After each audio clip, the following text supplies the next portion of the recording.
Hi, Gemini! Kamusta? Ito po si Divine Tarot 888 for your love reading, bonus reading para kay Gemini. Tingnan natin ang energies connected sa'yo ngayon. This is for March and April.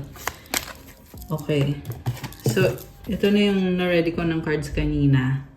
Calling in your soulmate, your prayers, affirmations, and visualizations help bring you together. So, naa-attract mo ngayon yung soulmate mo. Grabe. Minamanifest mo to at mukhang ngayon, ito na nga siya. True love. This is the romance of a lifetime. Grabe naman. Parang in love sa'yo itong person na to. Unrequited love. Oh my gosh. There's not enough attraction or chemistry to keep this relationship going. Tingnan mo siya, oh, ang daming kausap. So, oo, soulmate mo siya, kaya lang nagka-problema kayo kasi masyadong maraming babae. So, ayan, ang daming babae sa paligid nitong person na to. Healing family issues, your love life benefits as you forgive your parents. Isa pa. You deserve love, you are lovable. So, anong susunod na mangyayari ngayon? Tingnan natin, guys. Kasi still attracted sa'yo itong person na to eh. Kaya lang, ang tanong, bakit pa siya makikipag-usap sa iba? Gift. Love's greatest gift is the ability to truly understand one another. So, mahalaga ka sa kanya kasi nauunawaan nyo ang isa't isa. And isa kang gift. Abundance. Open your heart to receive the abundant love the universe has to offer. Alam mo, Gemini, napakaswerte mo when it comes to love kasi talagang merong magmamahal sa'yo. Butterfly, you will meet a new love interest at a party or a night out. Okay, pero yung nakita ko dito, social butterfly, ibig sabihin, pwede itong maraming humahanga sa'yo. Celebrate today, celebrate the love you share with those who matter most. May inuman, may party. Okay. Isa pa. Divine timing, trust in divine timing, love arrives when it's meant to. So, I feel like hindi mo minamadali na mahanap yung the one para sa'yo. At the same time, alam mo na dadating itong the one. Okay. And meron ng person dito na strong yung attraction sa inyong dalawa. Pwede itong bago mo lang nakilala at hindi ka pa sure kung siya na nga ba yung para sa'yo. Tingnan natin. Ano pa ba mga energies ang na-attract ni Gemini ngayon sa love life? Okay, tumalon. Trust. Nag-reverse ah. You need to have trust in a relationship in order for it to flourish. Universe. The universe is guiding you to that special person. Allow everything to take its natural course. Oh.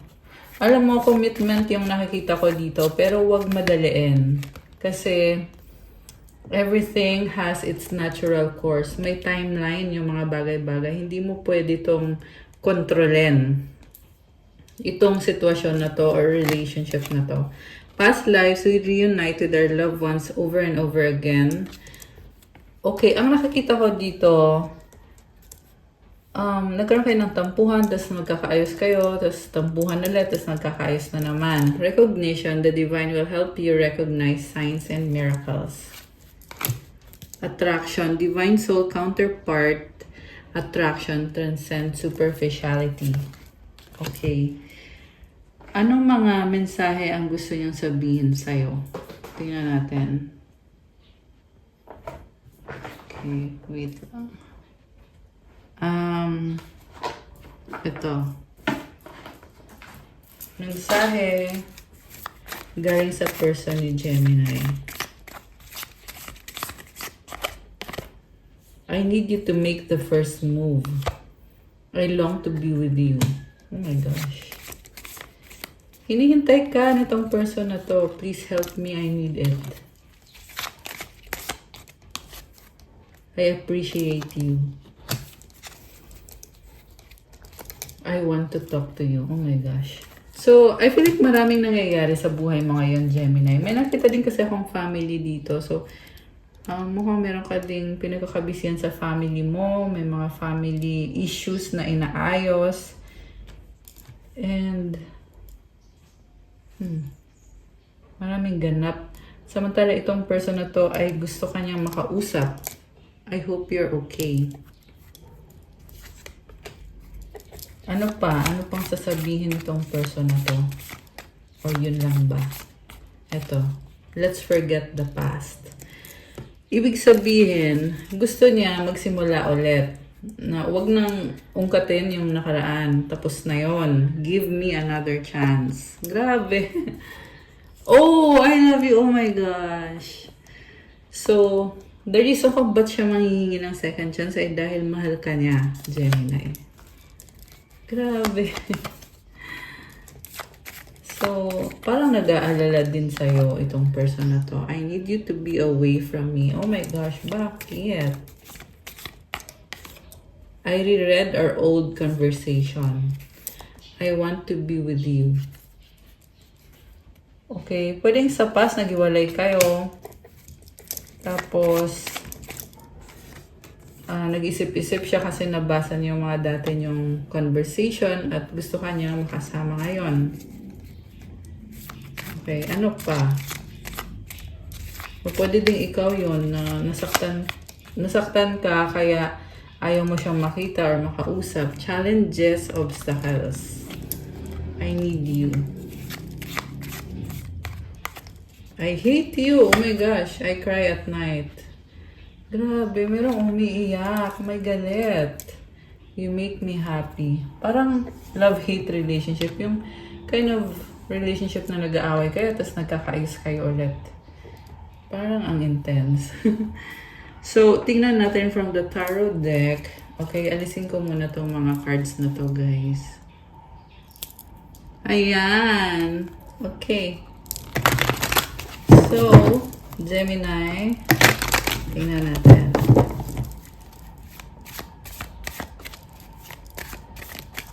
So, nga pala palike ko ng video.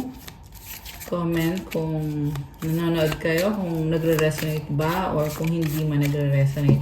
Para ma-acknowledge nyo na kailangan nyo ng gabay at masagap natin ang kwento ng buhay nyo sa mga tarot readings na ginagawa natin. Kung hindi naman kayo interesado sa ganitong klase ng video, wag nyo na pong panoorin. Okay.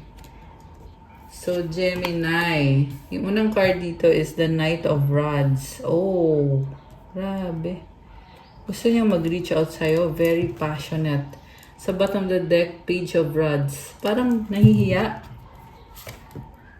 Gusto niyang... May gusto siyang sabihin. Bagong-bago yung energy. Page of Pentacles. Nahihiya talaga. Bakit kaya? May pagpaplano. So, with the Knight of Rods, very passionate siya sa'yo. Attracted siya sa'yo. And what crosses this person is a Ten of Pentacles. Pwedeng wala siyang pera. Or may problem siya sa family or sa finances stability niya. Kaya hindi siya makapag-reach out. What lies below is Nine of Rods and above is a Seven of Cups. Alam mo, exhausted siya, pagod siya, nalilito kung anong unahin, anong gagawin. This is someone na sobrang independent. Kahit sabihin na natin na may commitment kayo sa isa't isa, pero kayang-kaya niyang sarili niya. Sobra siyang independent, sanay siyang mag-isa. So, okay. Alam mo, nagsastruggle siya sa finances niya ngayon and nagtatry siya. Eight of Rods, the Lovers, Four of Rods. Okay. May abundance, may blessings. Oo, pwede ding ikaw to, Gemini. Ang nakikita ko dito, binibuild mo yung career mo, yung sarili mo, and nag-i-improve naman. Pero parang ramdam mo na dati mas masagana kesa ngayon. Yung finances mo mas okay sa past kesa ngayon. So, kaya ka Parang nape-pressure ka ba? Or nalilito ka kung anong dapat mong gawin. Okay? And then, alam mo, sabi kasi dito, very pure ng intention mo eh. Kaya kahit anong mangyayari, kahit andyan yung mga challenges na yan, still, you are blessed. Four of Rods is here. It symbolizes abundance, stability. And ay, may castle dito. Merong celebration. So, kailangan mo ding appreciate yung mga blessing na meron ka. Okay, tingnan natin. Alam mo, nafe-feel ko mababawi mo to. Kung ano man to mga struggles, losses. Okay. So, Queen of Swords, High Priestess, the Hangman. Nag-aalala ka. Ace of Cups, Ace of Rods. May bagong simula. Five of Rods, Four of Cups, Five of Pentacles. Okay, challenges. Nagiging emotional ka. Ten of Swords, the Wheel of Fortune, the Justice. Wow! The Star. Oh my gosh! Tower. Alam mo, mababawi mo to. Gemini. Queen of Rods. Sabi dito, gawin mo lahat ng best mo. Kasi aangat ka. Two of Swords and the Hierophant and the Empress. Grabe. So, manalig ka pagdasal mo to. The Hermit is here. Sobrang ka nag-iingat ngayon. Meron din kasi mga tao sa paligid mo na toxic. Pero, ang ganda ng energy mo. You have the Star and the Justice and the Wheel of Fortune. Ganito actually yung ano. Merong nag-stab sa'yo or nag-backstab sa'yo. Pero, mababawi mo to kung ano yung hindi magandang ginawa sa'yo. Babalik ito as blessing. So, ipag-pray mo to at i-claim mo na to. You are strong. With this Justice card, kaya mong ilaban yan. Okay? Pwede itong sa career life, sa love life, sa family life.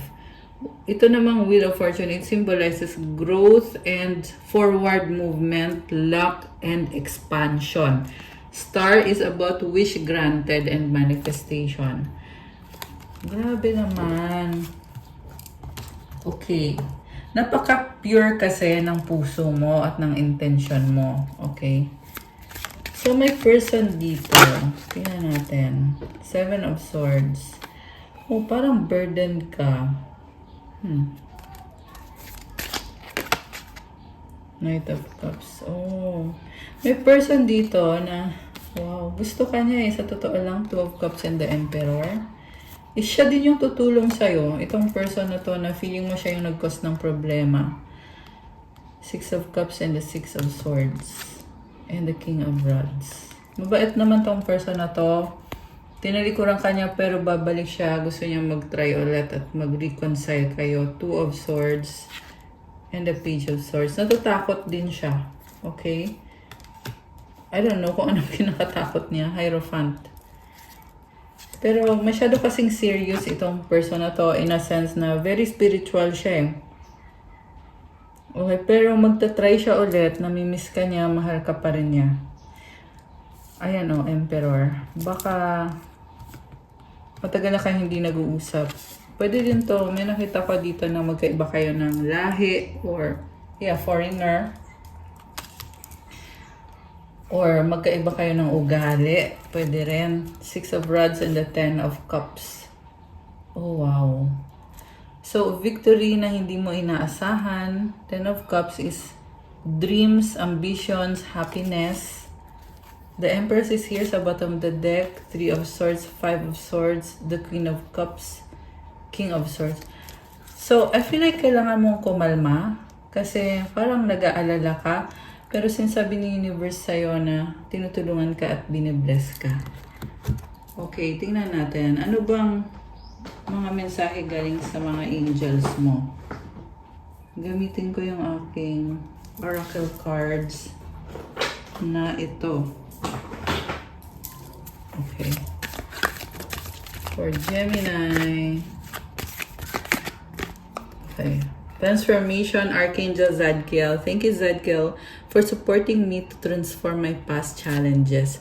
Healthy choices. Thank you, angels, for guiding me to make healthy decisions.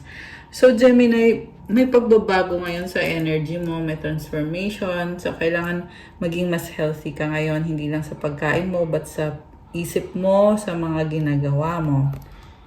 Okay, ano pa? Mensahe galing sa angels ni Gemini. Synchronicity, thank you angels. I trust your well-timed guidance and signs. May yin yang symbol, this is symbol of balance. Tsaka may mga signs, galing daw yung mga signs na yun, galing yan sa angels mo. The miracle of prayer, Archangel Sandalphon. Thank you Sandalphon for delivering my prayers to heaven. The miracle of nature, thank you angels for helping me to reconnect through nature and fresh air. Uy, I love this. Yung nature, nagbibigay ng energy sa'yo. Tsaka yung fresh air. Okay. Trustworthy friends, thank you angels for surrounding me with people I can trust and love. Ayan, may mga tao sa paligid na sumusuporta sa'yo. Clear your vibes, Archangel Metatron. Thank you Metatron for clearing my energy field. Don't hate, meditate. Thank you angels for guiding me to love through meditation. Okay, so kailangan mong i-transmute yung energy mo. Magiging okay ka, Gemini. I love it. Ang ganda ng mga messages. Ito naman yung mensahe galing sa universe. Okay. Mensahe from the universe. So, hindi po ito magre-resonate sa lahat, itong reading today. Pero pag nag-resonate po, comment nyo para alam ko. So, from the universe, ang message is, I recognize that I have chosen fear and I choose again, I choose love. Wow naman! So, mas maganda na positive ka mag-isip kasi mas naa-attract mo agad yung positivity. So, choose love, Gemini. So, that's all for your bonus reading. Please like, comment, subscribe, hit the notification bell. Kung kailangan nyo ng gabay, one-on-one session, pwede kayong magpa-private reading, message nyo ko sa Viber or WhatsApp. Tingnan nyo po sa description box, nakalagay po dyan yung contact details ko. And check out my Instagram if you want to start your crystals journey. Yung mga crystal bracelets po, ay meron po itong mga special rituals and mantras na ginagawa natin. Kaya talagang fully activated and programmed itong mga crystal bracelets na to. Meron tayong syempre pang-attract ng money, pang-attract ng love, at sa iba-ibang intentions nyo. Just let me know. Bisitahin nyo po yung Instagram ko. Tingnan nyo po sa description box. Andyan po yung mga link. So, thank you again, Gemini. God bless you all. Stay safe. See you again soon. Bye!